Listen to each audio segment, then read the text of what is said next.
جہاں بھی ایمان اور اسلام کی بات آئی ہے قرآن و سنت میں، وہاں نماز لازمی ساتھ میں چپکی ہوئی ہے. تو اس لیے آپ کو نماز تو پڑھنی ہی پڑھنی ہے، اس میں تو نو کا آپشن ہے ہی نہیں. یہ ثابت کرنے کے لیے ہم کیا ہیں؟ مسلم ہیں، مرد کو بھی عورت کو بھی.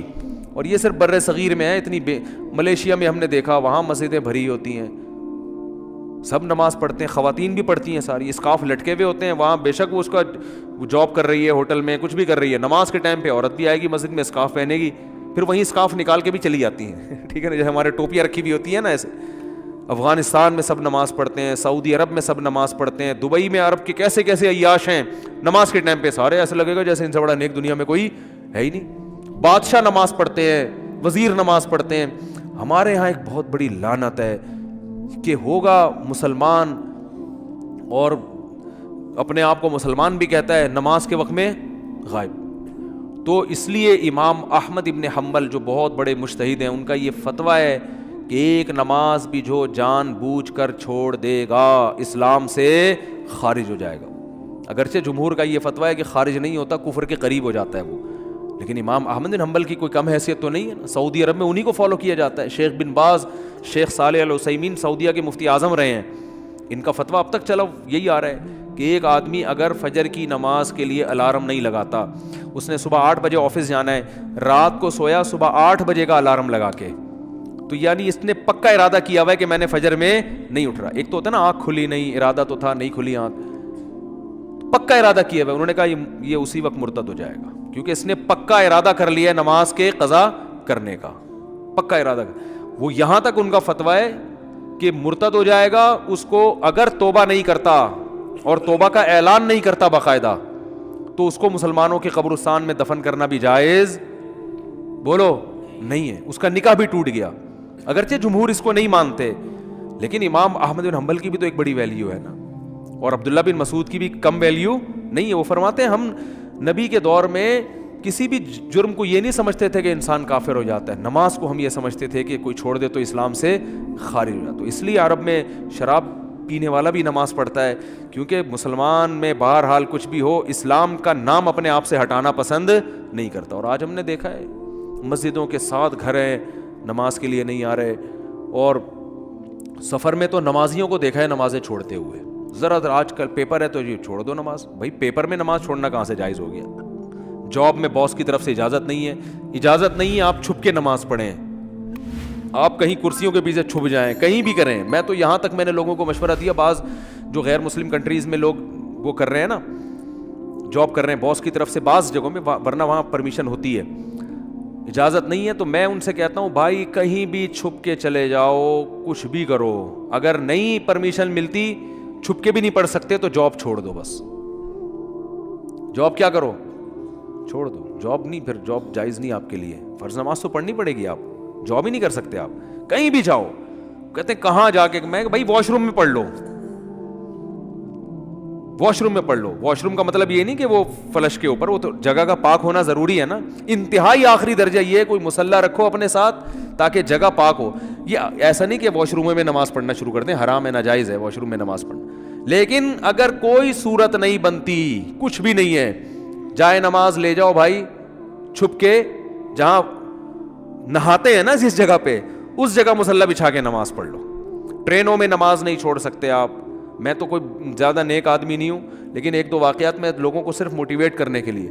ایک دفعہ ہم بھاولپور سے چڑھے ٹرین میں، جب میں ٹرین میں چڑھا ہوں بھاولپور سے تو فجر کی نماز کا ٹائم ہو رہا تھا، اور رش اتنا تھا، حاجیوں کی اس وقت فلائٹیں بہت جا رہی تھی، کراچی سے ہی جاتی تھیں، ملتان ایئرپورٹ نہیں بنا تھا اس وقت. تو اتنا رش تھا کہ جیسے ہی ہم ٹرین میں چڑھے ہیں تو اب پتہ چل گیا کہ بس ایسے بالکل سیدھے، جگہ ہی نہیں، رش اتنا زیادہ. اب فجر کی نماز وضو میں نے پہلے کر لیا تھا احتیاطاً، تو اب وہاں میں نے کہا بھائی نماز پڑھنی ہے. لوگوں نے کہا یہاں جگہ نظر آ رہی ہے. صوفی صاحب لوگ پھر تانے دینا شروع کر دیا، بھائی صوفی نظر نہیں آ رہا ہے، یہاں کوئی نماز پڑھے گا، پاگل ہو رہا ہے. اچھا سفر میں لوگوں نے کہا بھائی سفر میں معاف ہے، بعد میں توبہ کر لینا، قضا پڑھ لینا. یہ بڑے اچھے الفاظ ہوتے ہیں لوگوں کے نا، یعنی ان کی نظر میں کہ توبہ کر لینا. بھائی توبہ تو کہاں سے؟ اگر ایسا ہی ہوتا تو اللہ کہتے ہیں نماز پڑھ لو، نہیں پڑھتے تو توبہ کر لینا. پڑھنی ہے، قضا نہیں کرنی ہے. ان الصلاۃ کانت علی المؤمنین کتابا موقوتا. اگر نماز چھوڑنے کی میرے بھائی کہیں گنجائش ہوتی تو میدان جنگ میں لڑتے ہوئے جب گولوں کی گھن گرج اور تلواروں کی چمک ہو اس میں اللہ اجازت دے دے گا قضا کر لو. وہاں اجازت نہیں دی ہے. اللہ نے فرمایا نہیں کوئی صورت بنتی, سواری پہ بیٹھو, گھوڑے کا جہاں رخ ہے اسی طرف رخ کر کے نماز پڑھو.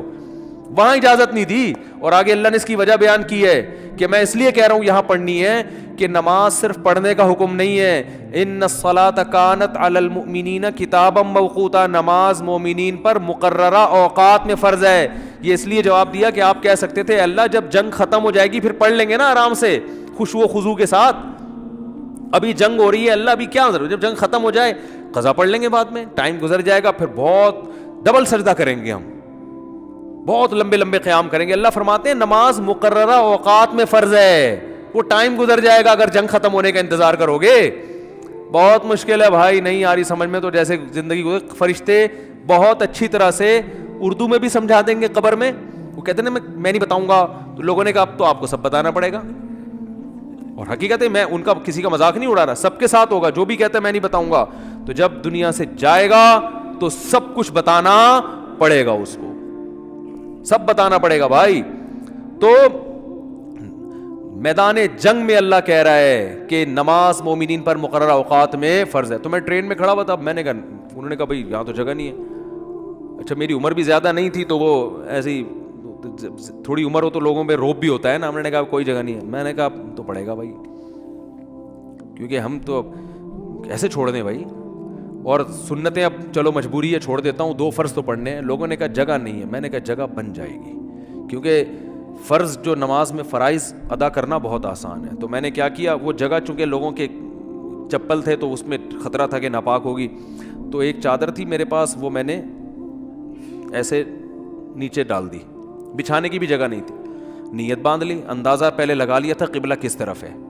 نہیں تو آپ آج کل تو موبائل پر ایسی ایپس آ رہی ہیں, اس سے فوراً پتہ چل جاتا ہے قبلہ کس طرف ہے. اندازہ تھا مجھے, رخ کیا ہم نے. اب یوں کرنے میں تو کوئی نہیں رکاوٹ ڈالتا نا, یوں کرو, نیت باندھ لو بھائی. اگر ہاتھ اٹھانے کی بھی جگہ نہیں ہے تو ہاتھ نہ اٹھاؤ, یہ رفع الیدین تو کوئی واجب نہیں ہے.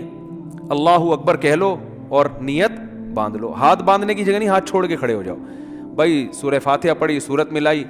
رکوع میں جب آپ رکوع کریں گے تو میں سوچتا تھا W11 کتنی بھی بھری ہوئی ہو, کنڈکٹر جب ایک دروازے سے چڑھ کے دوسرے دروازے پہ کرایہ لے کے نکل سکتا ہے تو ہم اتنے رش میں صرف ایک رکوع کی جگہ ہمیں کیوں نہیں بن سکتی. تو رکوع ہم نے کیا, جھکنا ہے نا رکوع میں, بس جھک جاؤ, بس لوگ خود بخود سائڈ پہ ہو جاتے ہیں بھائی. اس کے بعد آپ جب سجدہ کرو تو سجدہ نام ہے, ویسے تو پراپر سجدہ کرنا چاہیے, جگہ نہیں ہے تو بھائی ماتھا کسی طرح زمین پہ ٹکانا ہے, آپ ماتھا زمین پہ ٹکا دیا جا کے. تو 2 رکعت تمیز سے الحمدللہ پڑھ لی, کھڑا ہو گیا میں. پھر لوگوں نے کہا یار یہ, میں نے کہا ہو گئی, بس 2 فرض پڑھنے تھے, ہو گئے, ایسی کی تیسی, جو مرضی کرنا ہے, جو اکھاڑنا ہے اکھاڑ لو. صحیح ہے نا, کیونکہ تمہیں تو خود چاہیے جگہ دو نا. اور بعض دفعہ لوگوں کو شرم آ رہی ہوتی ہے, ہم سب کے سامنے نماز پڑھیں گے, لوگ بولیں گے تو بہت بڑا صوفی ہے. تو یاد رکھو شرم ان کمبختوں کو آنی چاہیے جو نہیں پڑھ رہے, ان کمبختوں کو آنی چاہیے. بھائی تم بھی تو ایمان کے دعوے دار ہو, اگر تم یہ کہتے ہو کہ ہم اسلام کو نہیں مانتے تو پھر پورا اسلام سے رشتہ ختم کرو. پھر آپ وصیت میں لکھو کہ مجھے عیسائیوں کے قبرستان میں دفن کرنا ہے, مجھے ہندوؤں کے میری چتا کو آگ لگائی جائے. ٹھیک ہے نا, یہ لکھ کے جاؤ. جو نماز نہیں پڑھتا لکھے کہ بھائی میں چونکہ نماز نہیں پڑھتا اور میں مانتا ہوں یہ ٹائم ویسٹنگ ہے, اور یہ کیا مولویوں نے نماز رکھا ہوا ہے, تو لکھو کہ میری چتا کو, ایک ہندو ابھی مسلمان ہوا ہے, تو میں نے, وہ مجھے کہہ رہے تھے کہ میں لائیو سب کے سامنے کلمہ پڑھوں گا نا, تو میں نے کہا چلو ہمارے بیان میں آپ کو لائیو ہم لے لیں گے. بیان سنتے تھے, اللہ کا شکر ہے وہاں انڈیا میں ان کو ایمان کی توفیق ملی, تو ہندو ہونے کے باوجود میرے بیان بڑے شوق سے سن رہے تھے, کہہ رہے ہیں سنتے سنتے میرا دل کیا کہ میں مسلمان ہو جاؤں, اللہ تعالیٰ قائم رکھے. تو میں نے کہا لوگوں کو موٹیویشن ملے گی, تو انہوں نے کہا میں سب کے سامنے. پھر مجھے خیال آیا بھائی اتوار میں تو ٹائم ابھی ہے, زندگی کا کوئی بھروسہ نہیں ہے. میں نے کہا اگر آپ اس سے پہلے مر گئے, انہوں نے کہا بات تو ٹھیک ہے. میں نے کہا پھر فون پہ ہی کلمہ پڑھو. تو انہوں نے کلمہ تو پڑھ لیا ماشاءاللہ, مسلمان ہو گئے, بیان بھی سن رہے ہیں.